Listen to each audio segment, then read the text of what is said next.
15 August 1947 रोजी जेव्हा भारताला स्वातंत्र्य मिळाले तेव्हा अनेक पाश्चात्य राजकीय विश्लेषक आणि विचारवंतांनी अत्यंत साशक्यतेने भारताच्या भवितव्याकडे पाहिले होते। दारिद्र्य, निरक्षरता, टोकाची सामाजिक विषमता, शेकडो भाषा आणि विविध धर्मांनी नटलेला हा खंडप्राय देश एकत्र राहूच शकत नाही आणि सार्वत्रिक मतदानावर आधारित लोकशाही तर येथे काही वर्षातच कोलमडून पडेल असे भाकीत अनेकांनी वर्तवले होते। परंतु आज 15 ऑगस्ट 2026 रोजी जेव्हा भारत आपला 80वा स्वातंत्र्य दिन साजरा करतोय तेव्हा या सर्व शंका कुशंकांना खोटे ठरवत भारताने जगातील सर्वात मोठी आणि जिवंत लोकशाही म्हणून आपले स्थान अढळ केले।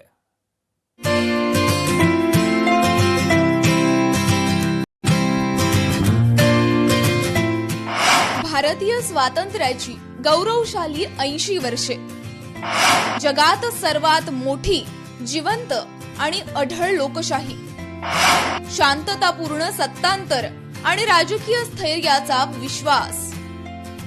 भारतीय स्वातंत्र्याचा 8 दशकांचा हा प्रवास केवळ राजकीय सत्तांतरांचा किंवा निवडणुकांचा इतिहास नाही, तर 140 कोटी नागरिकांनी लोकशाही मूल्यांवर दाखवलेल्या अथांग विश्वासाचा विजय आहे। या ऐतिहासिक टप्प्यावर उभे असताना भारतीय लोकशाहीने मिळवलेले यश हा जगभरासाठी कौतुकाचा आणि गौरवाचा विषय आहे। 1947 मध्ये भारताला स्वातंत्र्य मिळालं तेव्हा ब्रिटिश राजकीय विचारवंत आणि पाश्चात्य माध्यमांनी भारताच्या भवितव्यावर अनेक मोठे प्रश्नचिन्ह उपस्थित केले होते। त्याला ब्रिटिश पंतप्रधान विन्स्टन चर्चिल म्हणाले होते की भारताला स्वातंत्र्य दिलं तर येथील सत्ता गुंड आणि लुटारूंच्या हातात जाईल। भारतीय नेते आपसात लढून देशाला रसातळाला नेतील। त्यांच्यासह अनेक पाश्चात्य विश्लेषकांचं मानणं होतं की युरोपप्रमाणे भारत हा एक राष्ट्र नसून विविध भाषा आणि संस्कृतींचा अनियंत्रित समूह आहे। त्यामुळे सार्वत्रिक प्रौढ मतदानाचा प्रयोग इथं पूर्णपणे अपयशी ठरेल। तसेच दक्षिण आशियातील हा देश सैनिकी राजवटीकडे जाईल किंवा काही वर्षातच वेगवेगळ्या तुकड्यांमध्ये विभागला जाईल असे अनेक दावे त्या काळी अनेक राजकीय विश्लेषकांनी केले होते। मात्र भारताने या सर्व शंका कुशंकांना आपल्या संविधानाच्या आणि लोकशाहीच्या ताकदीवर पूर्णपणे खोटं ठरवलं।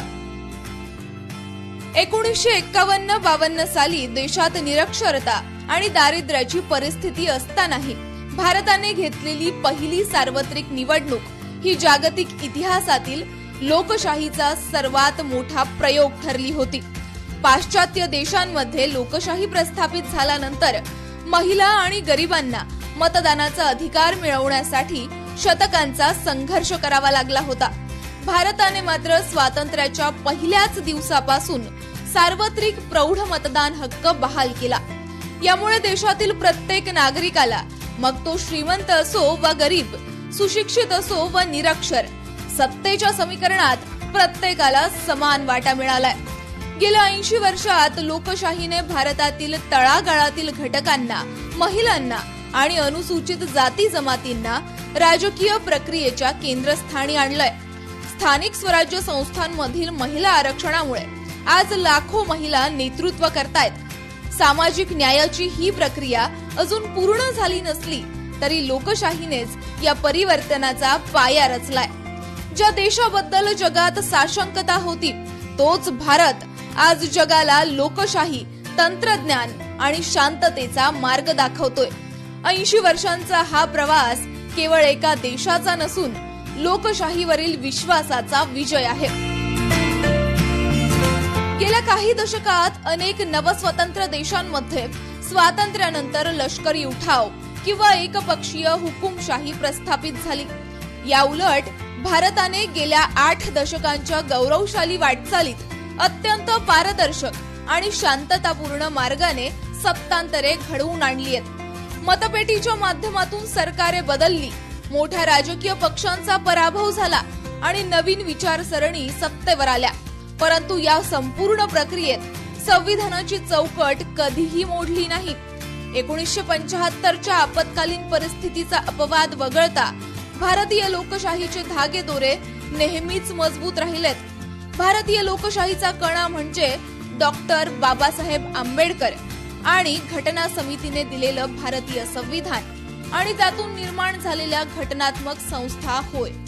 भारतातील निवडणूक ही जगभरातील राजकीय अभ्यासकांसाठी अभ्यासाचा विषय आहे. कोट्यावधी मतदारांचा सहभाग, वाळवंटापासून ते हिमालयाच्या उंच शिखरापर्यंत पोहोचणारी मतदान यंत्रणा आणि इलेक्ट्रॉनिक वोटिंग मशीनचा यशस्वी वापर यामुळे भारतीय निवडणूक आयोगाने जगासमोर एक आदर्श वस्तुपाठ ठेवलाय.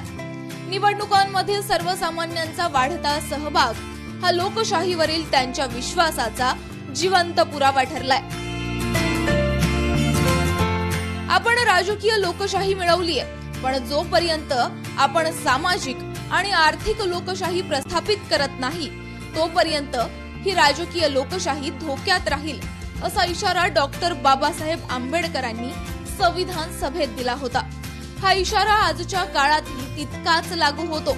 नागरिकांचे मूलभूत अधिकार, विचारांचं स्वातंत्र्य, सामाजिक समता आणि घटनात्मक मूल्यांचं जतन जेव्हा प्रत्येक नागरिक आणि शासनकर्ते करतील तेव्हाच भारतीय लोकशाहीचा हा प्रवास खऱ्या अर्थाने यशस्वी ठरणार आहे. देशातील सुदृढ अर्थव्यवस्था, तरुण लोकसंख्या आणि मजबूत लष्कराच्या बळावर भारत आगामी काळात जगातील एक प्रमुख महासत्ता म्हणून उदयास येतोय.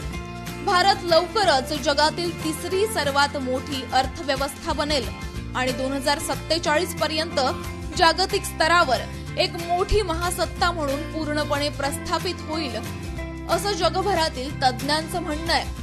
भारतीय लोकशाहीचं सर्वात मोठं यश म्हणजे तिने देशातील अफाट विविधता विस्कळीत होऊ दिली नाही, तर उलट तिला एका सूत्रात बांधून ठेवलं.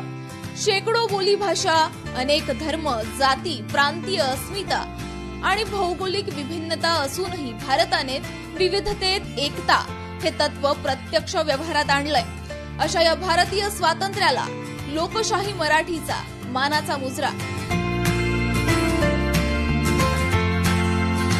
ब्युरो रिपोर्ट, लोकशाही मराठी, मुंबई.